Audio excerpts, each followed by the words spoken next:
Article हमने 222 पढ़ा था, जिसमें क्या था, एक न्यायाधीश का एक उच्च न्यायालय से दूसरे उच्च न्यायालय में ट्रांसफर की बात देखी थी हमने, ठीक है। इसमें ट्रांसफर भत्ता भी मिलता है, ठीक है। आपने वीडियो ना देखा हो तो वीडियो देख लीजिएगा। और हमने आर्टिकल 221 पढ़ा था, न्यायाधीशों के वेतन आदि संसद निर्धारित करती है कानून बनाकर। आज आर्टिकल हम देख लेते हैं 223। आर्टिकल 223 में दिया है, उच्च न्यायालय में कार्यवाहक मुख्य न्यायाधीश की नियुक्ति दी गई है, ठीक है। जब किसी उच्च न्यायालय में मुख्य न्यायमूर्ति का पद रिक्त हो, असमर्थ हो, काम नहीं कर पा रहे हैं, छुट्टी पे गए हो, यानी कुछ भी कंडीशन हो जो कि अपने कार्य करने में असमर्थ है, तो राष्ट्रपति जी कार्यवाहक मुख्य न्यायाधीश की नियुक्ति करते हैं, ठीक है। पढ़ लेते हैं आर्टिकल। देखिए, जब किसी उच्च न्यायालय में मुख्य न्यायाधीश का पद रिक्त हो, अनुपस्थिति के कारण या असमर्थता के कारण या अपने कर्तव्यों का निर्वहन नहीं कर पा रहे हैं, तो उच्च न्यायालय के, ठीक है, उच्च न्यायालय के किसी न्यायाधीश को राष्ट्रपति जी इस उद्देश्य के लिए नियुक्त करते हैं, राष्ट्रपति जी नियुक्त करते हैं, ठीक है।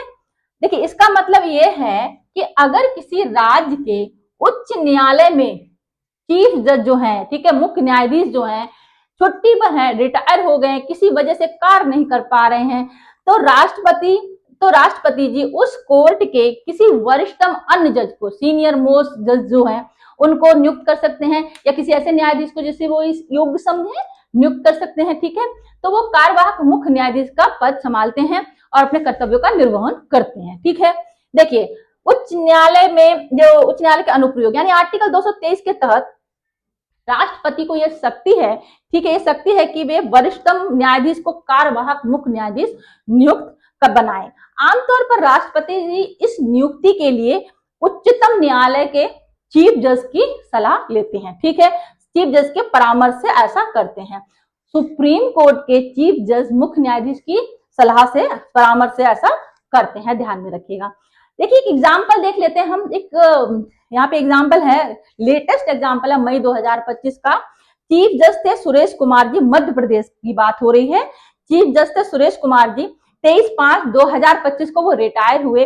Then next day Sanjeev Sachdeva को 24/5/2025 को हाई कोर्ट के कार्यवाहक चीफ जज के रूप में नियुक्त किया गया। मैंने ये डेट इसलिए लिखी है कि देखिए, देन 23/5/2025 को रिटायर हुए, नेक्स्ट डे ही कार्यवाहक मुख्य न्यायाधीश को, कार्यवाहक चीफ जज को नियुक्त कर दिया गया, संजीव जी को, ठीक है, संजीव सचदेवा जी को। एक भी दिन का गैप नहीं रखा, तुरंत उन्होंने चीफ जज के रूप में नियुक्त कर दिया। इससे क्या पता चलता है कि काम सुचारू रूप से चल सके, नियमित चल सके, पर रिक्त नहीं रखते हैं, ठीक है। इसलिए ये आर्टिकल, संविधान में आर्टिकल दिया गया है कि इस जो न्यायालय का कार्य है वो नियमित रूप से चलता रहे।